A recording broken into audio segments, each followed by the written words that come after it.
رحمت میں منتظر ہیں امام زمان بھی، ہم کب گھروں کو چھوڑ کے مقتل سجائیں گے۔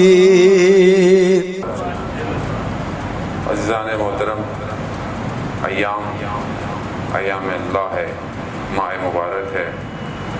سب سے پہلے خدا کی بارگاہ میں شکر گزار ہیں کہ پروردگار نے ہمیں زندگی میں ایک اور ماہ مبارک عطا کیا، اور یہ برکتوں اور رحمتوں کا مہینہ کہ شاید ہم کیونکہ مادی دور میں اتنے انوالو ہیں، ہمیں اس کی معنویت کا اس طریقے سے احساس نہ ہو کہ جس طرح اہل بیت علیہ السلام اپنی دعاؤں میں اس ماہ مبارک کی تعریف بیان کر رہے ہیں۔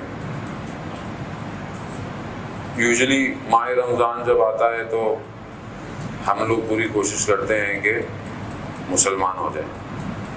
اول تو مسلمان ہیں، خدا نخواستہ ہم لوگ کوئی ہندو یا کافر نہیں ہوتے، لیکن کوشش ہوتی ہے کہ ظاہری مسلمان ہو جائیں تاکہ لوگوں کو نظر آئے کہ جی میں نے بھی روزہ رکھا ہوا ہے اور پیاس لگ رہی ہے، زیادہ کام نہیں تھے، گرمی ہے، یہ ساری چیزیں ہم اظہار بھی کرنا شروع کر دیتے ہیں کہ ہم لوگ مسلمان ہیں، ہم لوگ کوئی اور نہیں ہیں۔ لیکن زیادہ بہتر ہے کہ ہم اظہار کے ساتھ ساتھ، اظہار کرنا بری بات نہیں ہے، ظاہر تو جب انسان ظاہر میں کچھ نہیں دکھائے گا تو باطن کیسے نظر آئے، لیکن اگر یہ ظاہر ہمارے باطن میں نفوذ کر جائے کہ ہم اپنے اندر سے بھی کہیں کہ اس مہینے میں ہمیں اپنے اندر بھی کنٹرول کرنا ہے، تو پھر اس کے اثرات مرتب رہیں گے ماہ رمضان کے بعد بھی۔ عموماً ہماری ماہ رمضان میں جب آتا ہے تو اس کی آمد اور اس کی اظہار جو ہے وہ ہمارے دسترخوان پہ زیادہ نظر آتا ہے، کیونکہ اسی سے پتہ چلتا ہے۔ جیسے کل آپ بازار گئے ہوں، ایک دو دن پہلے تو لوگوں کی ٹرالیاں پہلے سے زیادہ بھری ہوئی ہوں گی، کیونکہ ہم لوگ ماہ رمضان ویسے تو بھوک اور پیاس کا مہینہ ہے، لیکن ہم کھاتے کئی برابر ہے رمضان میں۔ تو ٹھیک ہے، حلال کھانا ہے، جتنا کھانا چاہے انسان کھائے، لیکن اس سے زیادہ دسترخوان ایک اور ہے جو پروردگار نے بچھایا ہوا ہے، وہ ہے اس مہینے میں دعاؤں کا دسترخوان۔ اس کو ہم نے کتنا اپنے دسترخوان میں رکھا ہوا ہے۔ اچھا، زیادہ دسترخوان آج کل تو کیونکہ میڈیا کا دور ہے، واٹس ایپ کا دور ہے، تو ہم آج کل اس پہ زیادہ مسلمان ہیں۔ ابھی رمضان آیا ہے تو آپ دیکھیں سب نے فوراً، میں پیچھے نہ رہ جاؤں رمضان کریم کہنے سے اور رمضان کی مبارکباد دینے سے، نہ ہر آدمی فارورڈ۔ اچھا، وہ دعاؤں کی پوری PDF ہے، 25 صفحے کی، 30 صفحے کی، پڑھے بغیر PDF فارورڈ ہو رہی ہے صبح سے شام۔ میرے خیال میں اگر میں خود پڑھ لوں دعا تو میرے خیال میں زیادہ بہتر ہے کہ میں دوسروں کو پڑھانے کے چکر میں لگا ہوا ہوں۔ اچھی بات ہے، کوئی چیز آپ کو اچھی ملتی ہے تو شیئر کریں، لیکن پہلے اس کو خود تو پڑھ لے آدمی انسان۔ مسئلہ یہ ہے کہ ہم نے اس مہینے کو بھی مادی رکھا ہوا ہے، میٹر، کیونکہ ہم مادی ہیں، اور جب تک انسان مادے میں انوالو ہے مانوی نہیں ہو سکتا۔ اور یہ وہ مہینہ ہے، آیت اللہ جوادی عاملی کے آپ کی صلوات ان کی توفیقات میں اضافہ فرمائے۔ اللہم صلی علی محمد و آل محمد۔